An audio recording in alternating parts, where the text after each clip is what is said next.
castelo forte é o nosso Deus. Muito bem, meus irmãos, nós vamos então retomar a pergunta número 1 do Catecismo Maior de Westminster.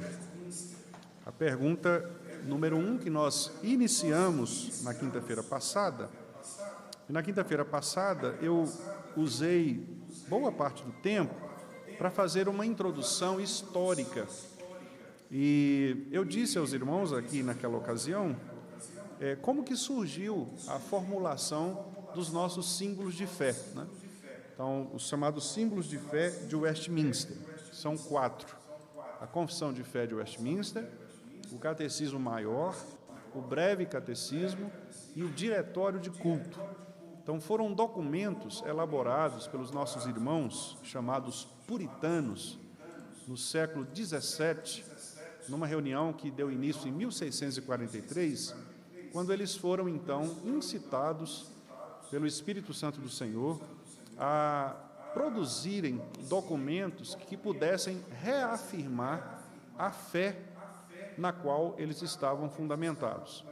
A igreja anglicana da época, que era a igreja institucional, a igreja estatal da Inglaterra, do Reino Unido, começou a introduzir determinadas práticas que não eram práticas bíblicas. Então, esses irmãos que eram pastores, especialmente na Escócia e alguma parte também na Inglaterra, começaram então a provocar essa discussão acerca de como deve ser o culto a Deus e de que maneira nós devemos professar e expressar a nossa fé com base em documentos. Então, por isso, depois de muito acordo, depois de muita negociação, o rei, então, permitiu que o parlamento fosse convocado, e aí, então, no início do século XVII, toda aquela situação veio a acontecer, e aqueles nossos irmãos, então, se reuniram na capela de Westminster, em Londres, na Inglaterra, para que pudessem produzir esses documentos. E eles passaram, então, alguns anos produzindo esses documentos. A Confissão de Fé, depois, mais ao final, o Catecismo Maior, já em 1648, e esses documentos ficaram conhecidos, então, como documentos de Westminster. A Igreja Presbiteriana do Brasil, por ser herdeira da Reforma Protestante e, posteriormente, herdeira dos puritanos ingleses, herdou, então, esses símbolos de fé. E, por isso, os irmãos, quando abrem a nossa Constituição, a Constituição da Igreja Presbiteriana do Brasil, logo no seu primeiro artigo afirma isto, que nós temos as Escrituras Sagradas como nossa única regra de fé e de prática, bem como também nós adotamos como sistema de doutrina os símbolos de fé. Então, quando os irmãos ouvirem essa expressão símbolos de fé, os irmãos têm que sempre associar a esses 4 documentos: Confissão de Fé, Catecismo Maior, Breve Catecismo e Diretório de Culto. São 4 documentos que nós podemos facilmente conhecê-los, né? Algumas das nossas Bíblias, inclusive, já têm transcrito esses documentos. A gente pode baixar na internet, tem no site da Secretaria Executiva da IPB. Então, documentos facilmente podem ser facilmente encontrados e lidos também, né? Apesar de ser uma linguagem teológica, mas são documentos que podem ser lidos e eles são facilmente entendidos também pela igreja, exatamente porque eles foram produzidos não para teólogos, mas eles foram produzidos para a igreja. A ideia dos nossos irmãos é que a igreja pudesse ler esses documentos e publicamente professar a sua fé. E aí, meus irmãos, então, aquela reunião que durou muitos anos, alguns anos, produziu, então, esses documentos maravilhosos, documentos que, de fato, foram escritos com base na piedade cristã. Há um livretinho do reverendo Guilherme Kerr, o título é Assembleia de Westminster. É um livretinho mesmo, de bolso, publicado pela PES. Eu não sei se ele ainda é encontrado para ser comprado, mas é um livretinho assim deve ter umas 50 páginas, pequenininho, fininho, no qual ele conta a história da Assembleia. E naquele livro, o reverendo Guilherme Kerr coloca ali algumas situações, por exemplo, de quando aqueles irmãos, chegavam a determinadas perguntas difíceis de serem respondidas, aqueles irmãos então paravam a reunião e eles oravam por horas, às vezes um dia inteiro de oração, para que pudessem responder a apenas uma das perguntas, né? Por exemplo, quando eles tiveram que responder à pergunta quem Deus é, que é a pergunta número 7, no breve catecismo, pergunta número 4, o catecismo maior, pergunta número 7, quem Deus é? E ali o reverendo então conta que eles pararam por muitas horas, orando ao Senhor, de joelhos, em jejum, para que pudessem, diante de Deus, responder a esta pergunta. E sempre respostas bíblicas, fundamentadas nas Escrituras. É por isso que, para todas as respostas, há diversas referências bíblicas, porque a ideia dos catecismos, dos credos e das confissões não é fazer deles documentos infalíveis. Muito pelo contrário, os próprios documentos afirmam que a única infalibilidade é da Escritura Sagrada. Então, nenhum documento reformado tenta atrair para si o status de serem documentos inquestionáveis. Muitas vezes nós somos acusados, meus irmãos, de, às vezes, exaltarmos algumas personagens da Reforma, como, por exemplo, João Calvino, né? Alguns nos criticam, vocês falam muito em Calvino, vocês idolatram Calvino.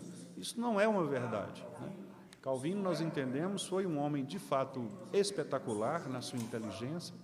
Com 26 anos de idade, ele escreveu talvez a maior obra, a obra mais importante do cristianismo reformado ocidental, que foram as Institutas. Dedicou essas obras ao rei da França. Então, havia escrito comentários bíblicos de quase todos os livros da Bíblia. Então, era um gênio, né? E por ser um gênio que foi obviamente chamado por Deus para este ministério, ele ajudou muito a doutrina ou a sistematização da doutrina reformada. Então é por isso que nós citamos homens como ele, né? E tantos outros, alguns dos puritanos que nós citamos, Jonathan Edwards, Thomas Watson, Joe Owen, tantos outros nomes que nós comumente citamos, né?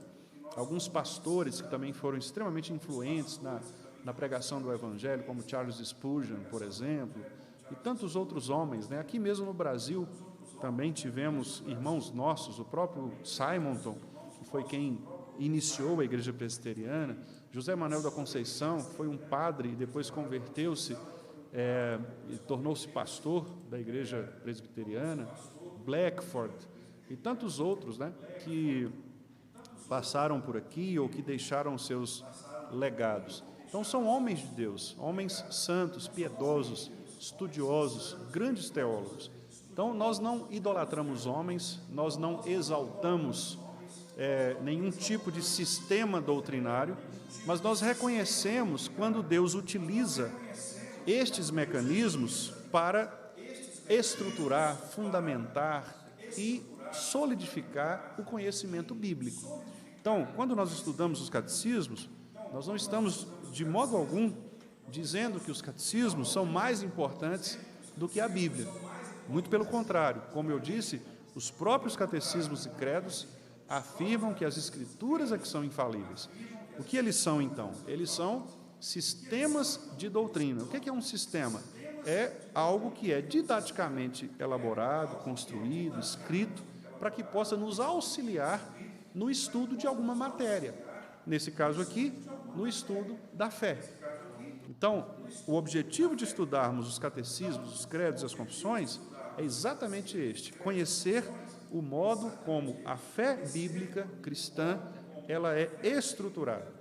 E a partir do momento que nós, então, didaticamente aprendemos esses pontos, nós vamos cada vez mais solidificando o conhecimento que nós temos das Escrituras, que são, como afirmamos, única regra de fé e prática, e, portanto, também infalíveis. Muito bem, meus irmãos, feitas essas considerações, na noite de hoje eu gostaria de, então, trazendo novamente aqui a pergunta número 1 do Catecismo Maior, que é: qual é o fim principal do homem? E a resposta, como nós já vimos semana passada, também falamos no domingo, nos cultos, é: o fim principal do homem é glorificar a Deus e deleitar-se nele, ou gozá-lo para sempre. Então, aqui nós aprendemos duas verdades. Primeiro, glorificar a Deus, e segundo, experimentar do prazer de ser alcançado por Deus. Então, na noite de hoje, eu quero, seguindo inclusive um estudo estruturado de um dos puritanos chamado Thomas Watson. Ele escreveu um clássico que é O Corpo da Divindade, e nesse clássico, então, ele faz um estudo do breve catecismo. E como a pergunta número 1 no breve catecismo é a mesma do Catecismo Maior, então eu vou utilizar a estrutura que o Thomas Watson utilizou aqui no seu livro para vermos nesta noite 3 aspectos. Primeiro, o que é glorificar a Deus? O que é a glória de Deus? O que é glorificar a Deus? Segundo, por que devemos glorificar a Deus? E, em terceiro lugar, de que maneira nós devemos glorificar a Deus? Então, vamos tentar responder a estas 3 questões. O que é glorificar a Deus? Por que glorificar a Deus? E como glorificar a Deus? E, meus irmãos, não é à toa que esta é a primeira pergunta, porque se de fato aqueles irmãos nossos, orientados pela palavra de Deus, entenderam que essa é a razão da existência do ser humano, que é dar toda a glória a Deus, então significa que de fato essa é a pergunta mais importante que nós vamos aprender. E é por isso então que boa parte do nosso tempo deve de fato ser aplicado no entendimento dessa questão. Eu vou citar aqui alguns textos bíblicos, e os irmãos podem acompanhar nas suas Bíblias, como nós estamos fazendo também a gravação, para que posteriormente seja veiculado nos nossos canais, especialmente no YouTube. Então eu vou citar o texto e vou fazer aqui a leitura, e os irmãos então acompanhem também aí nas suas Bíblias. Bom, o primeiro texto que eu vou citar como base para a nossa primeira orientação é o texto da carta de Paulo aos Coríntios, 1 aos Coríntios, no capítulo 10, versículo 31, um texto bastante conhecido nosso, no qual Paulo, então, expõe aqui esta realidade de que todo ser humano deve viver para a glória de Deus. Então, 1 Coríntios 10, 31, o apóstolo Paulo diz assim: portanto, quer comais, quer bebais, ou façais outra coisa qualquer, fazei tudo para a glória de Deus.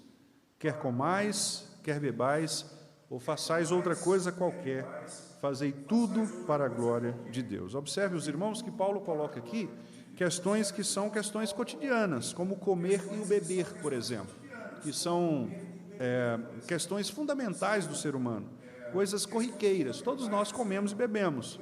Então, a ideia do apóstolo Paulo é dizer que, se nas mínimas coisas nós devemos aplicar o nosso coração à glória de Deus, então, nas coisas maiores, ainda mais, a glória de Deus deve ser evidenciada. Um outro texto que eu gostaria de citar é a primeira carta de Pedro, no capítulo 4, no versículo 11. Primeira carta de Pedro, capítulo 4, versículo 11, em que o apóstolo Pedro diz o seguinte, 1 de Pedro 4, 11. O apóstolo diz assim: se alguém fale de acordo com os oráculos de Deus. Se alguém serve, faça-o na força que Deus supre. Observem agora, para que em todas as coisas seja Deus glorificado, por meio de Jesus Cristo, a quem pertence a glória e o domínio pelos séculos dos séculos. Amém. Então, igualmente, o apóstolo Pedro agora também menciona aspectos, nesse caso aqui, do ministério da igreja. O falar, que é a pregação, o ensino, e o servir, que tem a ver com os próprios ofícios que são desempenhados na igreja. Tanto aquele que prega, aquele que fala, aquele que ensina, quanto aqueles que servem nos seus diversos ofícios, devem fazer isso em todas as coisas, a fim de que Deus seja glorificado. Então, meus irmãos, nesse sentido, nós entendemos que a glória de Deus é, de fato, a razão fundamental da nossa vida. Nós existimos para que Deus seja glorificado. Apenas lembrando aos irmãos daquilo que nós falamos na semana passada, introduzimos, a glória de Deus é aquilo que o próprio Deus é, as perfeições divinas, os atributos divinos. Portanto, a glória, ela é intrínseca a Deus, ela pertence a Deus por aquilo que Ele é, em seu ser. Então, nós veremos mais à frente, quando estudarmos acerca de quem Deus é, que Deus é suas perfeições. Ele é amor, Ele é santidade, Ele é justiça, Ele é bondade, Ele é verdade. Deus é todas essas coisas. Então, em Deus não há carência de perfeições. Em Deus não há ausência de qualquer uma dessas virtudes. Quando nós falamos amor, nós falamos um amor completo em Deus. Quando nós falamos justiça, nós falamos de uma justiça completa em Deus. Esses atributos, essas qualificações, essas perfeições, elas todas reunidas representam de fato aquilo que Deus é, em sua própria essência, em sua própria constituição. Então, Deus não pode, por exemplo, ser mais amor e menos justiça. Deus não age, por exemplo, com uma quantidade maior de amor e uma quantidade menor de justiça. Não, Deus age perfeitamente com amor e com justiça. Por exemplo, quando Jesus Cristo foi à cruz, ali havia o amor de Deus e a justiça de Deus perfeitamente aplicados naquela situação. Então, alguém precisava morrer para que os pecados fossem pagos, para que a sentença de morte fosse cumprida. Portanto, a justiça deveria ser executada perfeitamente por alguém que era sem pecado. Então, sobre Cristo estava a completa ira de Deus no exercício da sua justiça. Mas, ao mesmo tempo, Deus não afastou de seu Filho o seu perfeito amor. Ele amou o seu Filho perfeitamente. Então, ali nós temos o amor do Pai para com o Filho e nós temos a justiça de um juiz justo contra aquele a quem Ele derramou a sua ira. Justiça e amor juntos num mesmo lugar, num mesmo espaço. Então, Deus, quando nós falamos da glória de Deus, nós estamos falando, portanto, desta completude do Senhor. Ele é todas essas coisas e em todas essas coisas Ele deve ser glorificado. Deus deve ser glorificado quando Ele exerce o seu amor e quando Ele exerce a sua justiça. Quando Ele salva o pecador e quando Ele pune o ímpio. Então, do mesmo modo que nós devemos glorificar a Deus porque Ele nos salvou dos pecados, nós também devemos glorificar a Deus porque Ele pune com justiça os ímpios, a quem Ele mandará para o inferno. Observem que o mundo contemporâneo nega estas coisas. O que as pessoas mais querem ouvir e mais gostam de ouvir é que Deus é amor. E que pelo fato de Deus ser amor, Ele não pune com justiça, com severidade. Ele não vai mandar as pessoas para o inferno, porque Ele é amor. Mas as pessoas se esquecem de que do mesmo tamanho que é o amor de Deus, é também a sua justiça. Então, do mesmo modo que Ele salva, Ele condena. Do mesmo modo como Ele escolheu alguns para serem seus eleitos, Ele também vai rejeitar outros que não pertencem a si, porque Ele é perfeito em todas as coisas. Isso é, meus irmãos, portanto, a glória de Deus. E somente Deus possui essa glória. Veja, por exemplo, meus irmãos, o que diz o texto do profeta Isaías, no capítulo 48. Nós vamos ler o versículo 11. Isaías 48, versículo 11. O nosso Senhor, falando a respeito de si mesmo por meio do profeta, Isaías 48, 11, diz assim: por amor de mim. E ele repete: por amor de mim. Observem que aqui não há nenhuma referência a outro ser, nem mesmo ao seu povo, nem mesmo às pessoas. Mas ele está dizendo: por minha causa, eu amo a mim mesmo. E ele diz: é por amor de mim que faço isto. Porque como seria profanado o meu nome? A minha glória não a dou a outrem. Então, observem que aqui Deus está, portanto, irmãos, dizendo que a razão da salvação da casa de Jacó, que representa, no contexto amplo da Escritura, a própria igreja do Senhor, os eleitos, Jacó, Israel, a casa de Jacó, a casa de Israel, ele está dizendo que a salvação que ele produziu nos eleitos não é por causa dos eleitos, é por causa dele mesmo. Isso parece chocante, mas é a verdade. Deus não nos salvou por nossa causa. Deus nos salvou por causa dele. Ele não quis nos alcançar por nossa causa. Ele nos alcançou porque ele ama a si mesmo. A glória é dele mesmo. E ele, na sua autoexaltação, então, ele promoveu a salvação de um povo. Olha o versículo 12 de Isaías 48. Dá-me ouvidos, ó Jacó, e tu, ó Israel, a quem chamei. Agora, eu sou o mesmo, sou o primeiro e também o último.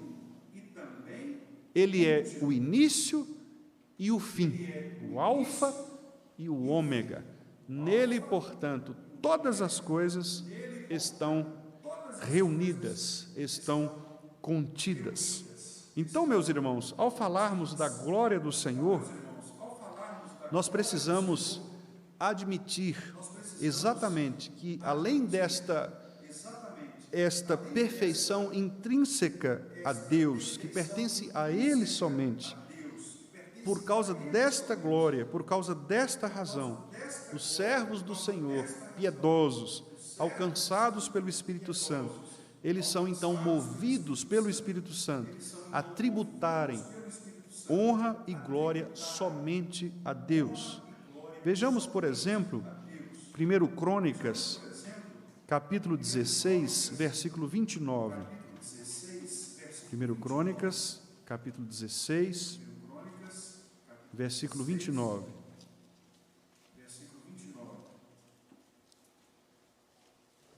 Primeiro livro das Crônicas, no capítulo 16, versículo 29. São inúmeros textos, meus irmãos. Eu estou citando apenas alguns como ilustração, mas eu tenho certeza que até mesmo os irmãos se lembrarão de muitos outros textos que apontam para estas verdades. Então, 1 Crônicas 16, 29 diz assim: tributai ao Senhor a glória devida ao seu nome. Trazei oferendas e entrai nos seus átrios. Adorai o Senhor na beleza da sua santidade. Então, observem, a glória é devida ao nome do Senhor. E é em favor deste nome que nós devemos, então, tributar glória. Paulo também, lá em 1 Coríntios, mais uma vez, no capítulo 6, 1 Coríntios, capítulo 6, versículo 20. Versículo 20. O apóstolo Paulo, em 1 Coríntios 6, 20, diz assim, ao falar sobre a necessidade de disciplina na igreja. Paulo havia tratado de um caso muito complicado, no capítulo 5, um caso de um relacionamento imoral. E ele, então, leva os crentes de Corinto ao arrependimento, e ele continua falando sobre isso no capítulo 6, e no final, então, que é o versículo 20, ele diz, porque fostes comprados por preço. E ele diz então, agora, pois, glorificai a Deus no vosso corpo. Então, os crentes piedosos entendem que a salvação, tanto da alma quanto do corpo, devem ser motivo de glorificação, tributação de honra a Deus. O pastor Thomas Watson coloca aqui, nesse ponto, o seguinte: a glória que tributamos a Deus de nada valerá, se não exaltarmos seu nome no mundo e não o magnificarmos diante dos outros. E aí ele cita Filipenses 1:20, quando Paulo diz, será engrandecido, Cristo será engrandecido no meu corpo. Então, o crente piedoso, ele entende que glorificar a Deus faz parte da sua vida, agora. Tudo aquilo que ele faz, quer comendo, quer bebendo, quer exercendo o seu ministério, quer fazendo qualquer outra vocação, ele deve fazer para a glória de Deus. Contam os biógrafos que certa vez perguntaram a Martinho Lutero o que ele faria se ele soubesse que Cristo iria voltar amanhã. E aí Lutero disse assim, eu plantaria uma árvore. E aquela pessoa falou, mas o que tem a ver uma coisa com a outra, né? E aí a explicação depois dada por Lutero é que a vida cristã, ela é uma vida de normalidade. Nós continuamos vivendo dia a dia, porque o crente vive debaixo da glória de Deus em todo momento. Então, o fato de nós sabermos que Cristo voltará amanhã não deveria produzir em nós nenhum tipo de sentimento espetacular se nós já vivêssemos com essa expectativa todos os dias. Essa é a ideia de Lutero. Não nos seria, se os crentes, se nós de fato vivêssemos com os olhos em Jesus Cristo, com os olhos na glória de Deus em tudo o que fazemos, não nos causaria surpresa se Cristo voltasse agora, porque estaríamos preparados para encontrar com Ele. Nós ficamos surpresos, ficamos às vezes sem saber o que fazer, porque nós dividimos a nossa vida.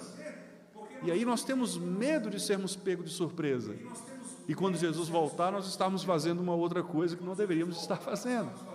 Então, o crente, meus irmãos, piedoso, temente a Deus, ele vive de fato, todo instante, pensando em como ele vai glorificar o Senhor, nas suas palavras, nos seus olhares, nos seus negócios, na conversa corriqueira de sua casa, no relacionamento familiar, no seu trabalho, no trânsito, em todos os lugares.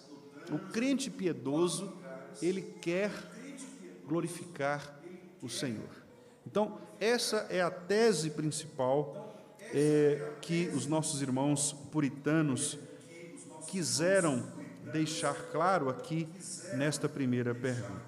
Então, o que é glorificar a Deus? O Thomas Watson coloca aqui, meus irmãos, 4 atitudes que, na opinião dele, a partir de textos das Escrituras, representam a verdadeira glorificação. O que significa glorificar a Deus? Então, ele coloca 4 coisas. Primeiro, apreciação.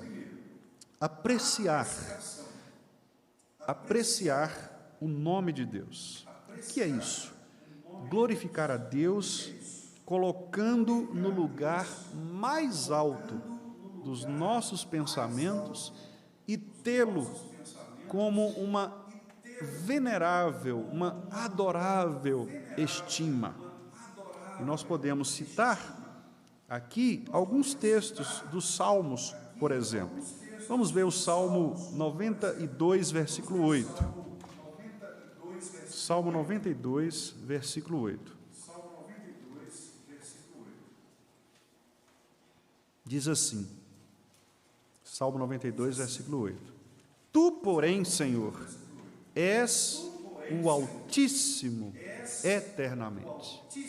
Observe, então, que ao se referir ao Altíssimo, e aqui a ideia era exatamente fazer o contraste com aqueles deuses pagãos, alguns estudiosos dizem que esta referência de Altíssimo, como está aí escrito na Bíblia dos Irmãos, com letra maiúscula, se refere a uma raiz hebraica que era usada para referências a Baal.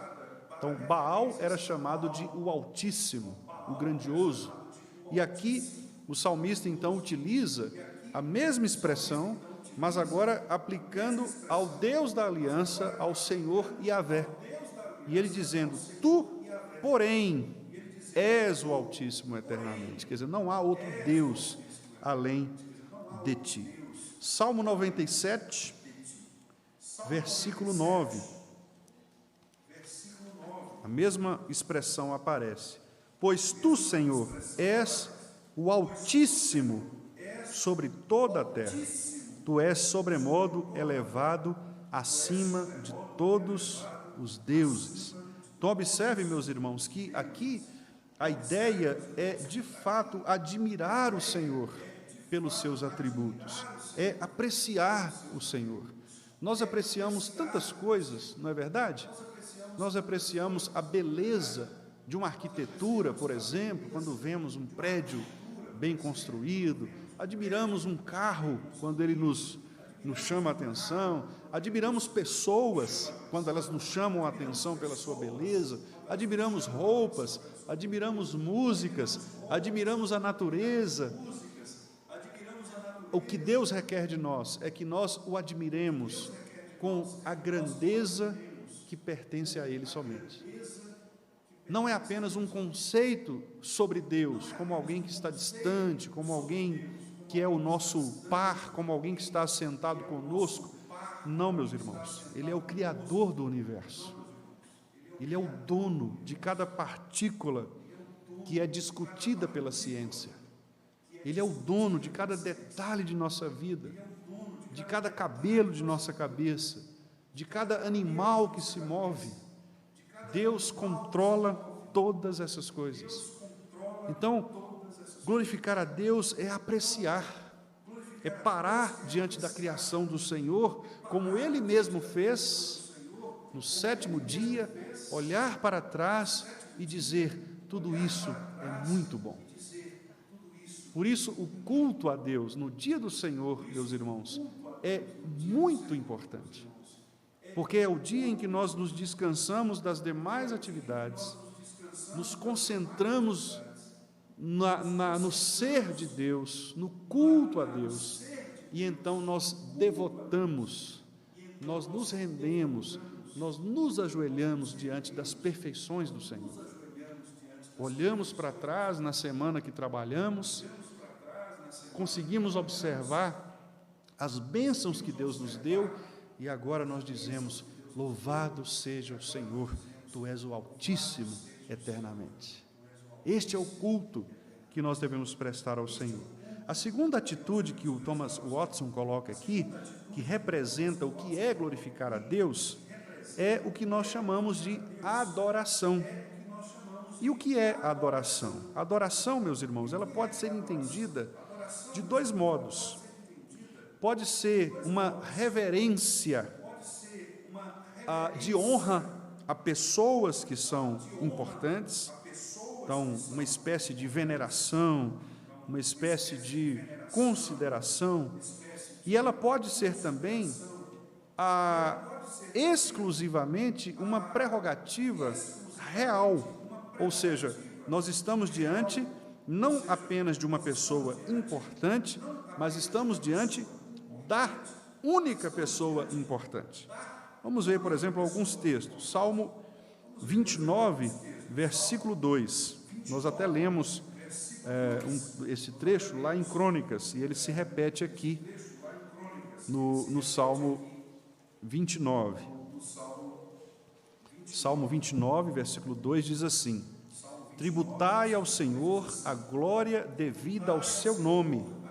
E agora vem então o ponto: adorai o Senhor na beleza da santidade. Então observe que há aqui o belo, que é então esta apreciação pela beleza da santidade do Senhor, mas há também o ato de adoração, que é o ato de reverência, que é exatamente quando nós compreendemos que esta santidade ela é distinta, diferenciada de santidades que são santidades de homens quaisquer. Vamos ver um outro texto, Neemias, capítulo 8, versículo 6. Neemias, capítulo 8, no versículo 6. O texto diz assim: Esdras bendisse ao Senhor, o grande Deus, e todo o povo respondeu: Amém, Amém. E levantando as mãos, inclinaram-se e adoraram o Senhor com o rosto em terra. Irmãos, vejam a gravidade deste ato de adoração. Esdras ali, lendo a palavra de Deus, pregando a palavra de Deus, louvou ao Senhor. E o povo então disse: Amém, assim seja, louvado seja o Senhor. E eles então se levantam as mãos, se inclinam numa atitude de adoração, de sujeição, de prostração, e eles adoram ao Deus Yahvé, ao grande Senhor, o Deus da aliança. Então, é esta atitude de nós reconhecermos que somente o Senhor é Deus, que só a Ele deve ser dada a glória em especial, a glória singular, meus irmãos. A terceira atitude, Thomas Watson aqui menciona, é a afeição. Afeição. O que é a afeição? A afeição é quando nós, além de apreciarmos, além de adorarmos, nós, irmãos, colocamos no coração o verdadeiro amor. Afeto é algo que é produzido dentro de nós. Você cria afeições por pessoas a partir da intimidade que você tem com elas, não é verdade? Então, quem são aquelas pessoas que se tornam seus afetos? São aquelas pessoas com quem você mais se relaciona, aquelas pessoas que roubam seu coração, aquelas pessoas que habitam com você. Então, a afeição é essa atitude de nós desenvolvermos pelo nosso Deus um amor acima de todos os outros amores. É, de fato, um amor exuberante, um amor superlativo, grandioso, que nós não temos por nenhuma outra coisa.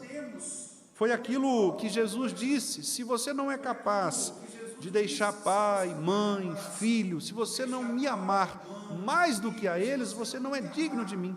É desse amor que nós estamos falando. Então, é por isso que lá em Deuteronômio, capítulo 6, versículo 5, nós lemos ali o primeiro dos mandamentos que Jesus cita depois no Novo Testamento. Jesus une dois mandamentos. Ele diz que esses dois mandamentos resumem toda a lei.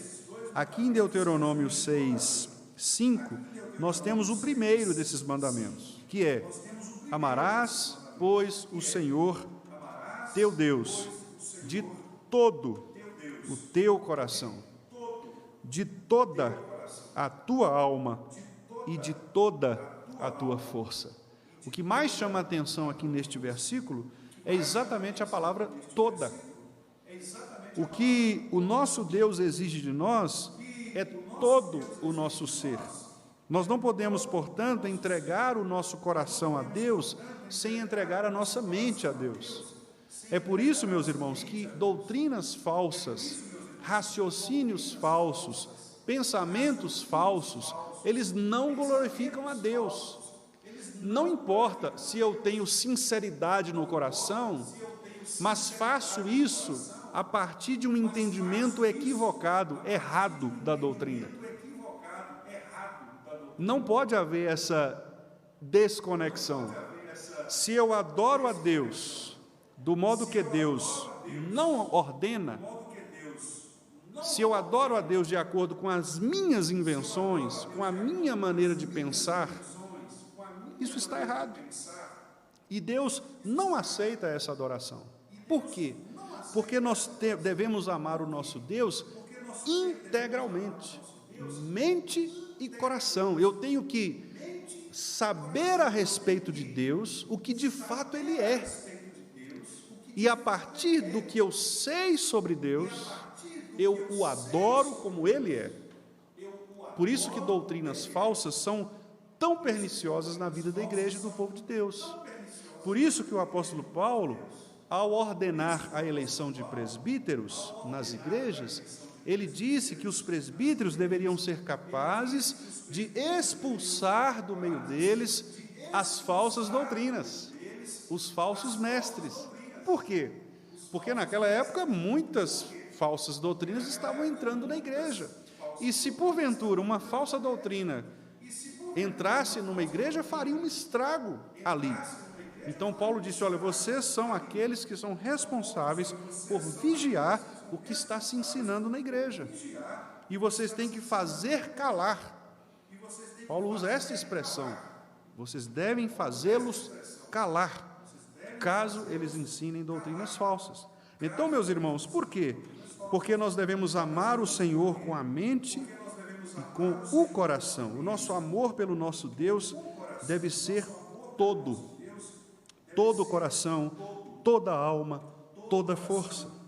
Não adianta eu dizer que eu amo a Deus, meus irmãos, se o meu tempo não serve a Deus, se eu uso o meu tempo para fazer as minhas coisas e não as coisas de Deus.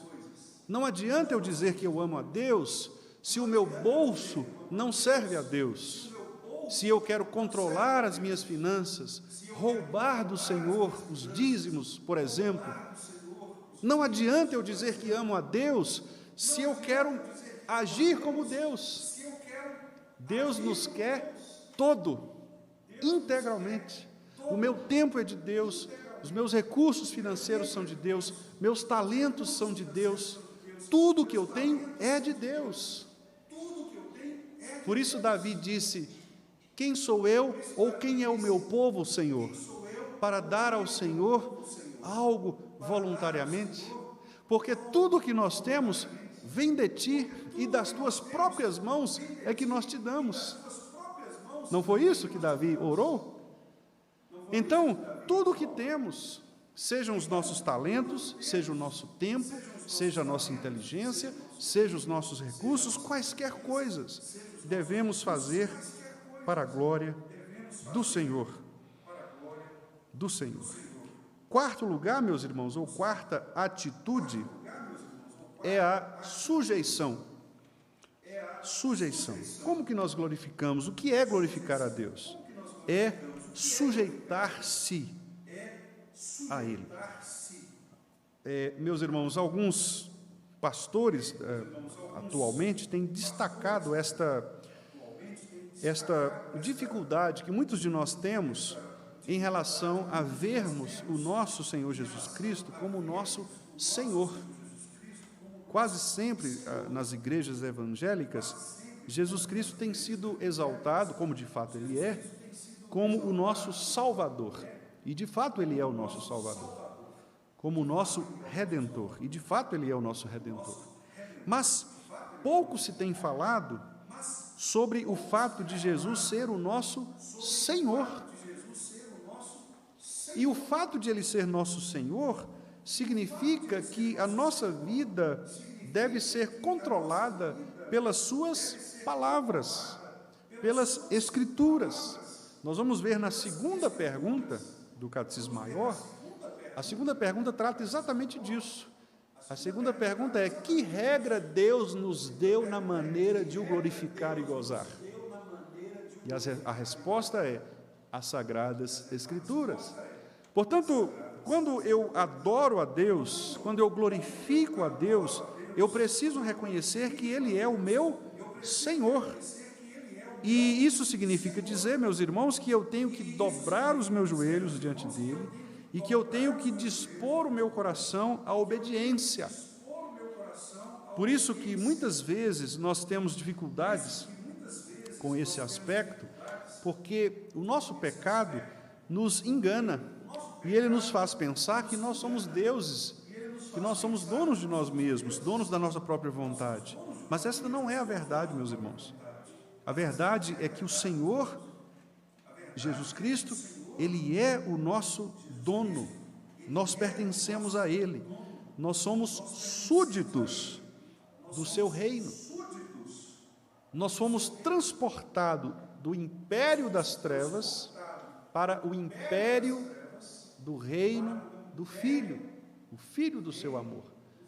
Nós somos, portanto, súditos, debaixo do governo de um único rei. Vamos ver Mateus, capítulo 2, versículo 11. Mateus, capítulo 2, versículo 11. O texto, então, diz assim: entrando na casa, viram o menino com Maria, sua mãe.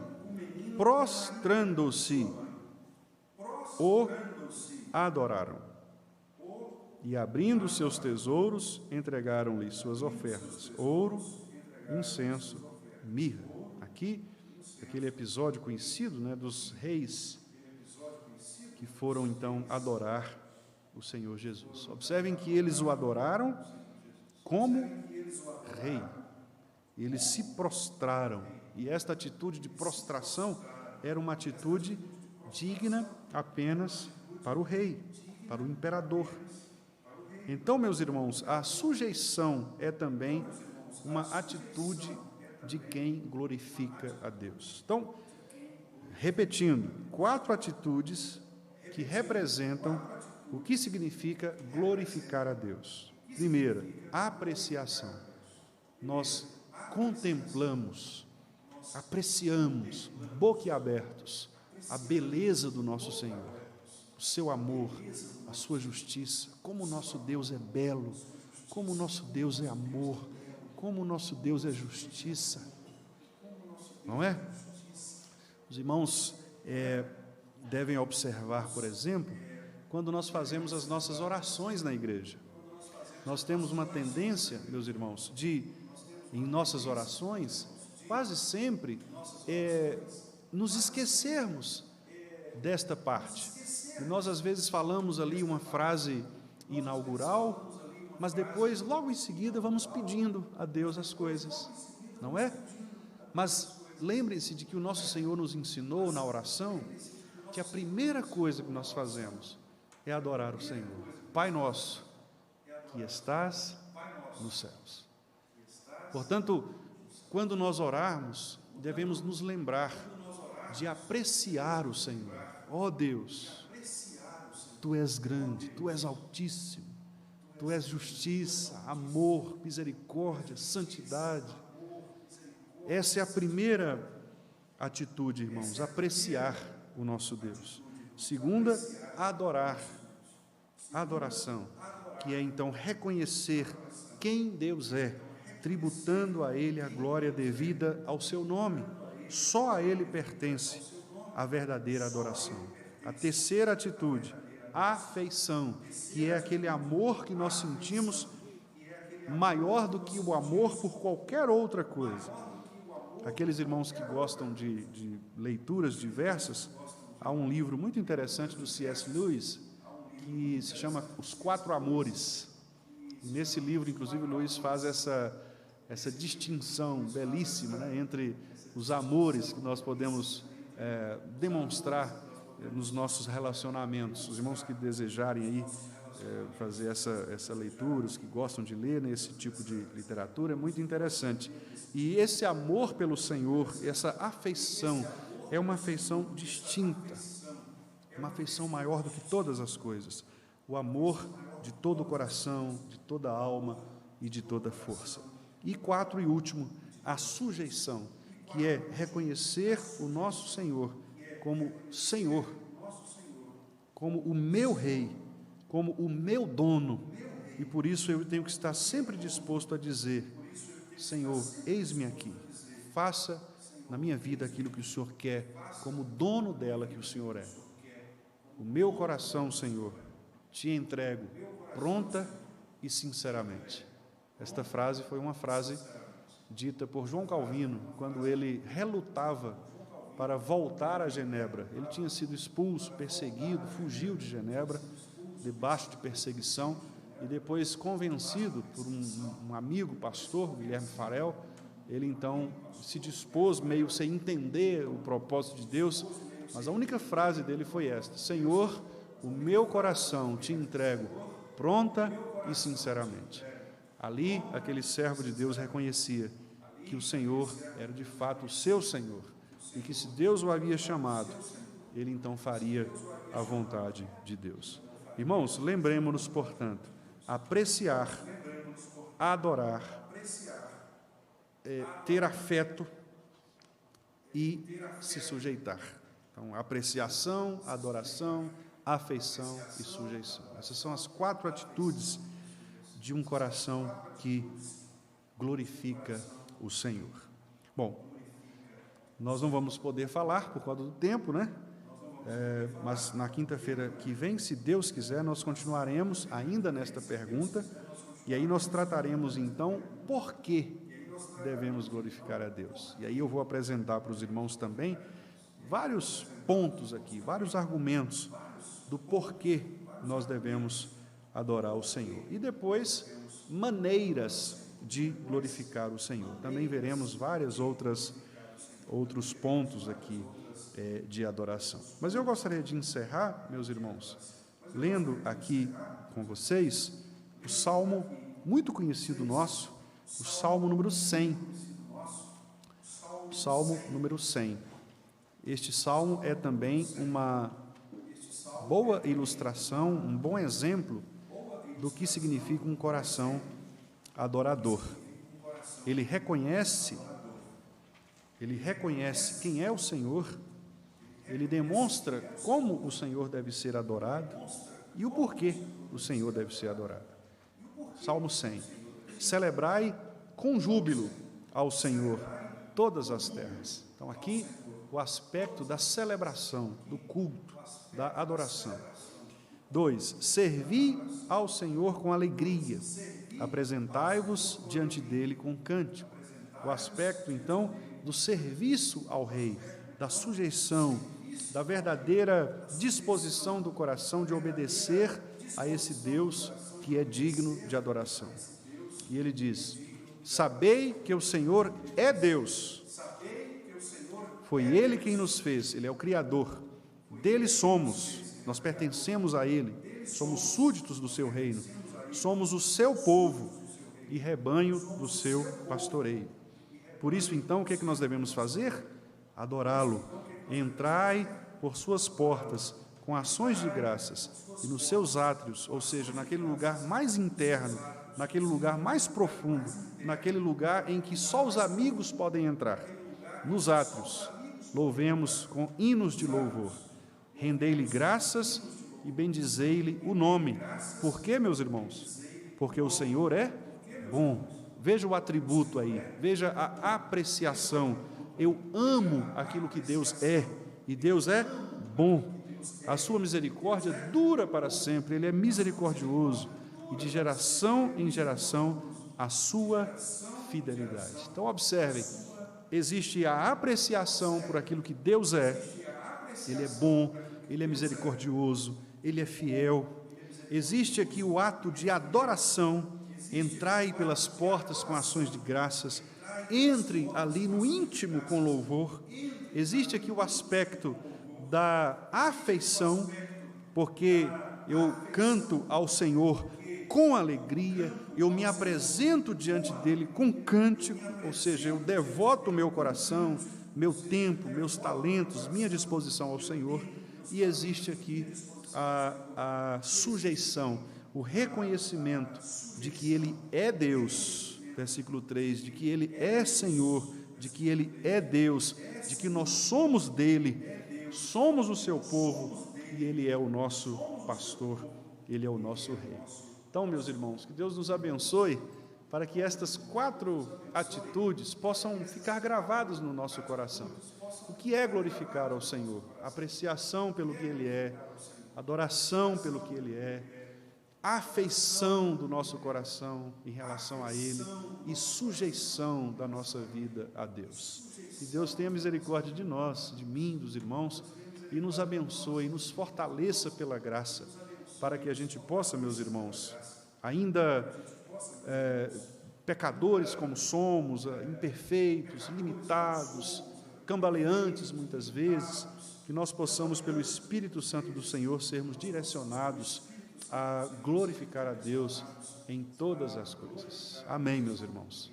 Vamos falar juntos, então, novamente, a resposta à pergunta número 1. A pergunta é: qual é o fim supremo e principal do homem? O fim supremo e principal do homem é glorificar a Deus e gozá-lo para sempre. Louvado seja o nosso Senhor e que Ele nos dê a graça de podermos, de fato, glorificá-lo em todas as coisas.